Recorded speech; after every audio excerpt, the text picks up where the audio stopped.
שלום לכם ילדים גדולים וקטנים בכל הגילים איתכם, שובי גם יגאל סמטויז.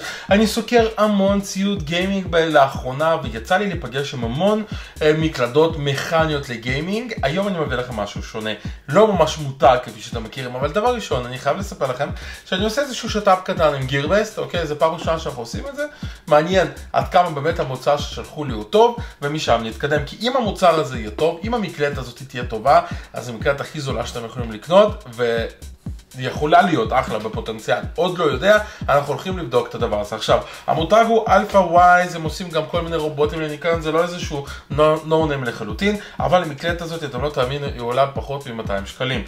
הזוי, אם אתם שואלים אותי. לכן זה גם מגיע, מה שנקרא זה ייצור סיני, מגיע באריזה חומה, ללא ציורים, וזה הכל בשביל לחסוך לכם עוד כמה שקלים, שזה דווקא די טוב, כי אריזות זה לא כזה קריטי, העיקר שהדבר הזה יהיה ארוז מצוין, וזה בהחלט ארוז טוב. אוקיי, אני מוציא אותה מכל הפצפצים ומה לא.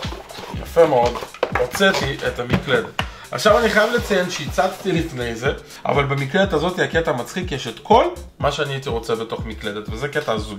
אז קודם כל העיצוב שלה זה עיצוב אמריקאי, אם אתם שואלים אותי. הדבר הראשון שאני אוהב להגיד לגבי מקלדות שאני מדבר על זה, זה הנושא של הסוויצ'ים, כי זאת מקלדת מכנית. מכנית חברים, לא ממברנה, מכנית. ולכן הסוויצ'ים שם זה סוויצ'ים מכניים גם. והחברה של הסוויצ'ים האלה נקראת חברת אוטמו, אוקיי, זה מתחרה נוסף. אנחנו מכירים את צ'רי, שזה בוא נגיד המקור שנחשבים להכי טובים, וגם רייזר, שזה אותה רמה, וראינו גם סוויצ'ים טיפה יותר פשוטים כמו קלח, ועכשיו יש גם את האוטמו. תכלס לא היה ניסיון איתם, בייחוד לא לגבי אורך חיים, אבל אני חייב לציין שקראתי באינטרנט, עשיתי מחקר ואומרים שהם די ברמה של קלח. עכשיו, הצבעים של זה, זה צבעים זהים של צ'רי, מה שאומר שהמקלדת הזאת, אם יש לה סוויצ'ים כחולים, היא טקטילית והיא קליקית. חברים, תקשיבו, וואו, תקשיבו לסאונד המדהים שיש למקלדת הזאת.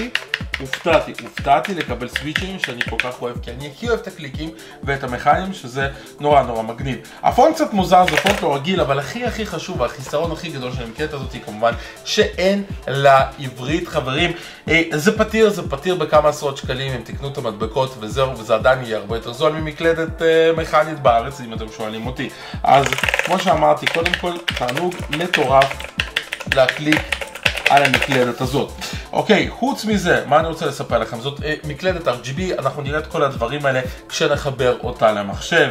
מה שמגניב שיש לה גם מאקו עם כפתורים ייעודיים למאקו, זה לא קליקים מכניים לדעתי רגילים, אפשר להקליט 5 מאקוים, אין פה פרופילים כמובן, זה הרבה יותר פשוט מהדברים האלה. ועוד משהו שנורא חשוב לי במקלדות זה כמובן הנושא של הפליי, פאוז, שיר הבא, שיר אחרי זה, וגם פה בעצם כפתורי המדיה כמו שאני אוהב הם חשופים החוצה. ועוד משהו שאני נורא תמיד אהבתי זה שהווליום נשלט עם טוב פה, וגם את זה הם שמו פה. זאת אומרת, מישהו לקח את כל הדברים שאני רציתי שהוא במקלדת ושם במקשה אחת. נורא מפתיע אותי בגלל המחיר שלה, ולכן אני תמיד מסתכל על זה קצת בחשש. מעבר לזה יש לה נעילת גיימינג פה, זאת מקלדת גיימר, אנחנו תכף נראה את התאורות שלו כשנחבר. אני חייב לציין שאין את הדרייבר, אתם ראיתם זה הגיע ללא הפעלה, ללא דרייבר, והפואנטה היא שאין תוכנה שתומכת בה, אז כל הקיצור, כל הפרופילים המעניינים האלה שיש על התאורות וזה יושבים על המקלדת עצמה כיתרון וכחיסרון גם, כי אם אין פרופילים אי אפשר להתאים את זה למשחק ספציפי ודברים כאלה. זאת אומרת, הפואנטה של התוכנה פה הרבה יותר פשוט, אבל מה שמעניין אותנו בסופו של דבר זה באמת הביצועים שלה, הקליקים, התקיעות, הגוסטינג וכל הדברים האלה. הנה סתם דוגמה, למשל, בגלל שזה מקלדת יותר פשוטה, אמנם הכבל פה די עבה, אבל זה לא כבל מלופף בד, כאילו הרבה יותר פשוט. עוד משהו שאני רוצה לציין שכל החלק הפנימי הזה זה אלומיניום, ועוד משהו שאני מאוד אוהב במקלדות, שהכפתורים לא טבועים פנימה אלא בולטים החוצה. זאת אומרת, נשבע לכם כאילו, כמה שזה מפתיע אותי, כל מה שאני רציתי שיהיה במקלדת, חוץ מעברית כמובן, יש פה, שזה הזוי. ככה היא נראית מאחורה, יש לה את הצ'ופצ'יקים האלה, לא מרגישים חזקים מדי, אבל יש להם גומי. אוקיי, אז המקלדת יכולה להיות אכן בזווית, והיא לא תחליק לכם, שזה מגניב, כי גם פה יש את הגומיות. חברים, מה שנשאר לעשות בשלב זה באמת לחבר את המקלדת הזאת ולראות מה היא שווה. חברים, חיברתי את המקלדת אלפא ווייז V2 RGB למחשב, והיא באמת פלאג אנד פליי, לא צריך כלום, אפילו הוראות לא צריך, כדי הבנתי איך עובדים עם הדבר הזה. סך הכל, ככה ממבט ראשון, מאוד מאוד יפה כל הלדים שדלוקים פה. אני חייב לציין שאין להם את הרווחים האלה בין הכפתורים שיכולים לתת אקסטרה אור, זה קטע שלדעתי שייך רק לרייזר. יש כמה דברים שאני בכיף אדבר איתכם עליו, עוד כמה דברים ששמתי להם שגם פה יש לדים בצדדים וזה. אבל קודם כל בואו נתחיל מהמקלדת עצמה. יצא לי טיפה לשחק איתה. אוקיי, ואני חייב לציין שמבחינתי היא עושה את העבודה. כמה זמן הקליקים האלה יחזיקו מעמד? הסוויצ'ים אין לי מושג, אבל לפי מה שקראתי זה אמור להיות ברמה לא רעה בכלל. אז דבר ראשון, אני אכתוב פה כמה דברים. ואני חייב לציין שהקליקים פה זה הקליקים הכי חזקים שהיו עד עכשיו. זה הבלו סוויץ' כמו שאמרתי לכם. אגב, זה מגניב לראות איך הלד עצמו עובד פה, איפה הוא דולק ואיך הוא דולק, אם אתם יכולים לראות. כל בעצם חברה משתמשת בסוויצ'ים כאילו אחרים, אז אפשר לראות שהלד נראה אחרת, הסוויץ' טיפה נראה אחרת. עדיין אפשר להוציא את הסוויצ'ים האלה ולהחליף אותם. אז מבחינת הקלקה באמת, תקשיבו לרעש ותראו איזה נוח זה נראה.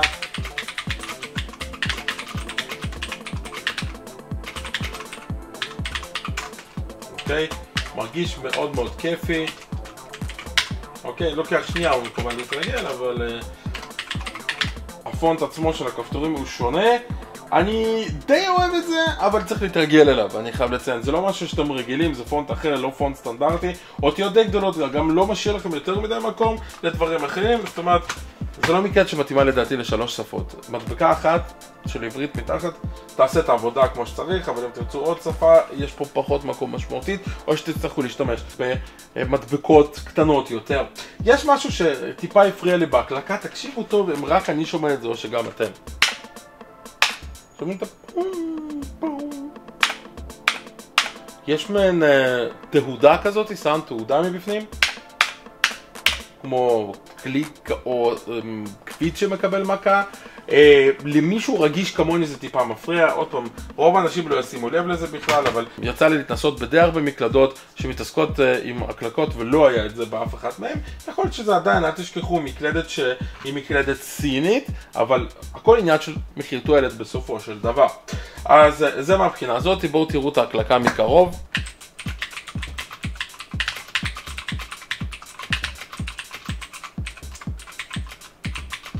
אז בדקנו אותה מבחינה מכנית. בואו נעבור קצת על שאר הכפתורים שיש פה. יש פה שליטה על המדיה, אני מאוד מאוד אוהב את זה. בואו נדליק איזה משהו שאפשר לעשות לו פליי. שליטה עם הטוף, אני מת על זה, אני מת על שליטה עם טוף. אין עליו הקלקה להורדת סאונד למיוט, וזה קצת חבל, זה יכול להיות אחלה אם היה את הדבר הזה. אפשר לעשות פאוס כמובן, לעבור שיר הבא, שיר לפני. אוקיי, יש פה עוד כפתור שאני לא מבין בדיוק מה המשמעות שלו. יכול להיות שזה קשור לווליום, אבל זה לא עושה בדיוק מיוט.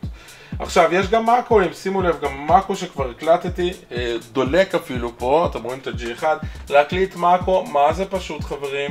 אני פשוט לוקח, אני עושה ריק, אני אומר איזה מהם אני רוצה. אני רוצה את ה-G2, אני כותב קוקו, מוקו, ובסוף רושם עוד פעם G2, או ריק שנייה בסוף. או, זהו, ריק. ואז שאני לוחץ את זה, הופ, רשם לי קוקו מוקו. עוד פעם, אתם רואים? מאוד קל לרשום עם הדבר הזה תנועות. זה די נחמד, יפה, אפילו אם לא ראיתם את זה, הוא פשוט עושה את זה תוך שנייה. עכשיו, בגלל שאתה לא מקלדת מקצועית, אוקיי, בכל מקרה מקלדת מהיותר זולות, אז קחו בחשבון שאין לכם שליטה על הרווחים של המאקו, אין אפליקציה תומכת. זאת אומרת, זה פשוט להקליד אוסף של קלידים, אין לכם אופציה לשלוט על הרווחים של המיקרו שניות אם אתם צריכים, או דברים כאלה. זה קיים, אבל זה בסיסי, זה מה שאני רוצה להגיד. עוד משהו קצת מוזר, שהכפתורים האלה תמיד דלוקים בכחול, אין שליטה של לדים עליהם. יכול להיות משהו שאתם רוצים לדעת, ובצדדים היא שקופה, שזה גם יפה, כי זה מראה לכם לדים דולקים. מבחינת התאורות, יש לה המון דברים, זאת אומרת, מאחר ואין שליטת אפליקציה, הכל נמצא פה. פונקשן, כל ששת הכפתורים האלה בעצם שולטים על זה. תראי, פונקשן אחד, זה לוקח, פשוט עובר מצבע לצבע. אגב, פונקשן והדברים האלה, אני יכול להחליף את הצבע שאני עובד איתם. הנה, בהירות רגע, הנה אתם רואים, בהירות, ויש מקומות שבהם אפשר להחליף את הצבע, במקרה הזה לא. אוקיי, עוד פעם, בואו נראה את הדבר הזה. זה נשימה בסגנון כזה. מה עוד? פונקשן, זה בעצם הכל דלוק בצבעי הקשר. הלאה. אוקיי, מה לחצתי עכשיו? אוקיי, זה ריאקטיבי, וזה ריאקטיבי בכל מיני צבעים שזה די חמוד. עוד אחד. זה בעצם זוכר את ההקלדות שלכם, ולאט לאט מוחק אותם, וזה בעצם מדליק את כל השירה, שורה עם כל הקלקה שלכם. מה זה? אוי, זה יפה, זה מין גל סינוס כזה. מה עוד? זה פשוט כמה פעמים להקליק על אותו דבר, מסתובב פה, והופ, הולך החוצה. והאחרון פה מין סטארלייט כזה, בכל מיני צבעים. ופה, מה יש לנו? אוקיי, הכל דולק, סוג של. ומה זה? מעבר בין צבעים, כנראה לצבעי נאון או משהו, מה זה? אוקיי, קשת מסביב. זה, כל הכפתורים דלקים בצבעים אחרים ומחליפים צבעים, אגב זה נורא נורא יפה. אוקיי, מה זה? אוקיי, זה פשוט הולך קדימה ואחורה. עוד סוג של סטארלייט כזה. וזה שורות שלמות שמחליפות צבעים. זה בעצם צבע אחיד, ובטח אני יכול לשנות צבעים או משהו. יפ, אני יכול לבחור כל צבע מהצבעים שהוא מציע לנו. ויש גם כזה דבר, מין קשת מבפנים. חמוד, נכון? אז מבחינה הזאת יש שליטה מאוד מאוד קלה על כל הצבעים של המקלדת, שזה נורא נחמד, אני חייב לציין. משהו שאני רוצה להגיד שאין, אם הדבר הזה לא מגיע כרית, אוקיי, לפרקי ידיים, אם זה חשוב לכם, אז הדבר הזה חסר פה. את המקלדת כמובן אפשר גם לנעול על גיימינג, שאי אפשר יהיה בטעות לצאת מהמשחק. ובואו ננסה קצת. הנה אני בתוך מסוק. אתם יכולים להשמיע... איי, למה אני יצאתי מהמצוק? אוי לא, אל תתפוצץ, אל תתפוצץ. אוקיי, לחץ על כפתורים לא נכונים. הנה, להתרגל למקלדת חדשה. אוקיי, Enter. נגביל קצת ווליום, אוי זה טוב. ואתם שומעים כל לחיצה שלי, נכון? זה פשוט מגניב. אאוץ', נגשתי בעץ. מגניש, ממש ממש מגניב. שליטה טובה, ללחוץ על מיליון. איי, כפתורים בבת אחת. מה לחצתי? אוקיי. אין בעיה, אוקיי? גם פה יש, לדעתי יש פה אנטי-גוסטינג, לא ממש מציינים את זה כי אין כל כך הרבה מפרט לדבר הזה, אבל החוויה היא ממש טובה. אני מאוד מאוד מופתע, אני מקווה שזה לא בחור רע כל כך שאני יורה בו. אוקיי, הוא לא יורה לי חזרה, כנראה שהבחור הוא בחור טוב. הם אפילו שניים. זהו פחות או יותר, תראו איזה מגניב. אוקיי, רגע, בואו ננחת איפשהו. לא יודע אם לי להשאיר אותו ככה באוויר.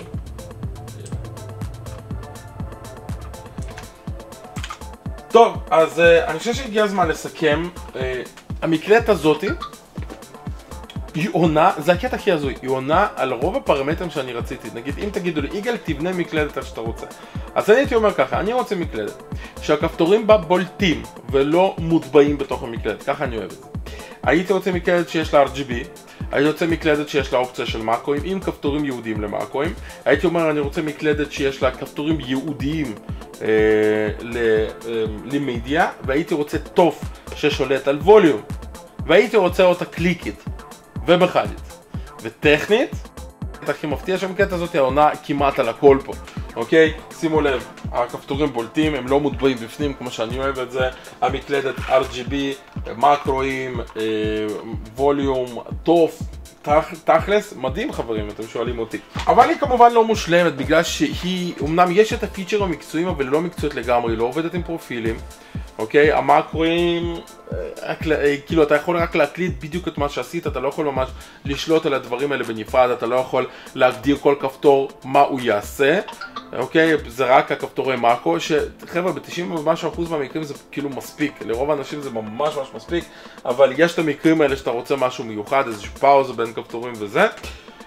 היא נראית טוב, היא מתפקדת מעולה, בנויה לא רע, לא בנויה ברמה של מקלדות מקצועיות של מותגים שאני מכיר. זה לא רייזר חברים, זה לא המקלדת של לנובה שעשיתי, לא גיימדיאס. אנחנו מדברים פה על מקלדת יותר פשוטה. האיכות בנייה שלה היא מעולה, אבל עדיין לא ברמה של המקלדות האלה, אני חייב לציין.